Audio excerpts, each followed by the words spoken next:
So over the last few months and years, I think we've been seeing a bit of a rise in scandals of celebrities, politicians, influencers who have been exposed or caught committing acts of abuse, bullying, violence, sexual abuse behind the scenes.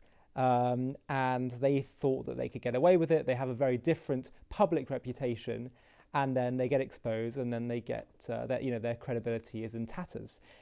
And I think one thing that's arisen from this whole situation is that I think something very healthy is happening. People are starting to question and challenge this idea that we idolize, people in the public realm, celebrities, footballers, Hollywood, whatever it is.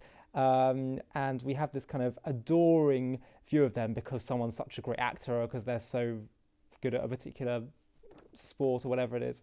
And we kind of assume that therefore that makes them a golden hero. And these celebrities are treated as such and they feel as such. And then they think, of course, they can get away with it behind the scenes. And I think we're starting to, through these scandals that are arising in the public eye, we're starting to question these notions we have. One thing that's been quite a funny development recently is Ricky Gervais, the famous comedian, hilarious comedian that goes to the Golden Globes annual awards ceremony, and he just sort of makes a bit of a mockery out of the way we idolise the acting profession. I remember he once did one of his opening monologues where he's like, I'm speaking right now to the most important profession and people out there, actors. And, he was just trying to burst the bubble that we have. But one thing that comes to mind when I see some of these celebrity scandals is imagine if someone went up to one of these celebrities and told them before they're about to perform their act of violence or abuse or sexual misconduct or whatever it is, and they told them, let's say they had some kind of prophetic powers, and they said, if you do this, it's going to come out into the public eye and your credibility and reputation is going to be in tatters. Would they still do it? And I am almost certain the answer would be no. That would be enough. They're prepared to take a risk, but if they knew for sure it's going to come out, they wouldn't do it. So it's not that the desire is insurmountable to act in the way that they do, but it's that there's not enough of a concern, or the threat is not real enough to them that they will lose their reputation. But if it was real enough, and if they knew for certain, I think the vast majority would not be willing to pay that price. So what does that tell us? There's a fascinating incident recorded in the Talmud. It's in Brachot 28b, and it features Rabbi Yochanan ben Zakkai, the great Talmudic rabbi who was on his deathbed. And his students were surrounding him, and they said, Rabbi, please give us a blessing before you pass. And his blessing was, quote, you should fear God as much as you fear man. That's it. That's it. His students said to him, that's the blessing. It seems a bit anticlimactic.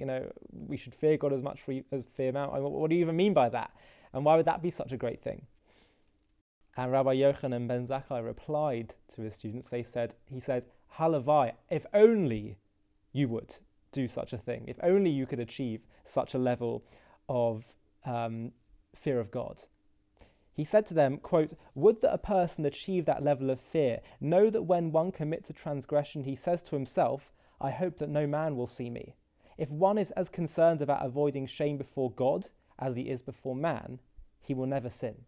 In other words, imagine if you were about to do something that you weren't so proud of, and you suddenly knew that a bunch of your peers or society at large was watching you or would find out. Would you do it? But that's the point he's trying to get at. There is someone always watching us.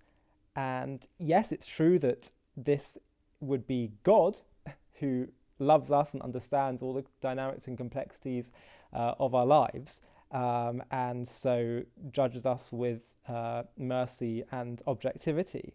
But at the very least, we would take his feelings into account about us a lot more seriously, and also hold ourselves to a higher standard, because we would feel that sense of accountability. And so I think that it's so true, and goodness me, what a different world it would be if everyone felt a sense of they need to be on good behaviour when they're in private as well as in public. Now, of course, this doesn't mean we should expect ourselves to be perfect and behave perfectly, like we're at a posh dinner party when we're, at home, and we shouldn't feel paralysed by fear of someone watching us, and that we, just have to be so concerned about every single action and move. But I think the point is, generally speaking, and certainly when it comes to, real areas of misconduct and just checking in on ourselves about our actions, yes, there's something incredibly powerful about realising that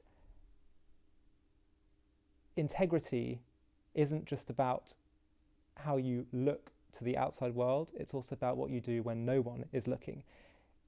Judaism wants us to be good, not just look good. And I think these developments that we're seeing with these celebrity scandals, etc., are sensitizing ourselves to the fact that how someone looks and appears doesn't necessarily reflect who they really are as a person.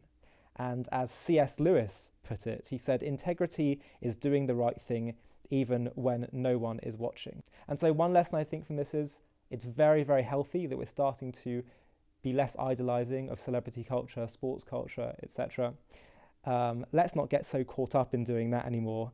And instead, maybe let's try to use this as a springboard to focus less on looking good and more on being good, whether it's in public or in private. I'm Ollie Annisfeld, and you're watching JTV.